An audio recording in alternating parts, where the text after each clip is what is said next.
Hey, what's up, Jake? How's it going, Matt?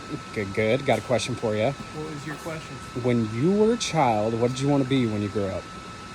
I always wanted to be a comedian, but I was afraid people would laugh at me.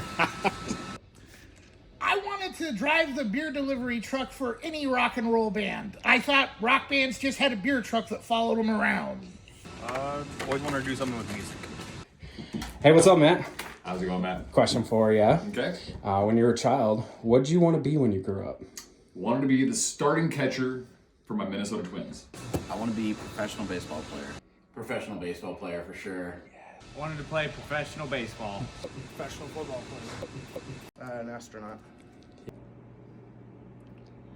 Can it be a person? I'm gonna go with Donatello from Teenage Mutant Ninja Turtles. It's not a person, but Hey, that's a person. that's cool. Thing. Yeah, I mean, he's a mutant. It works. Hey, what's up, Evan? Hello. Question for you. All right. When you were young, when you were a child, what did you want to be when you grew up? Matt Palmer. Yes, sir. The best.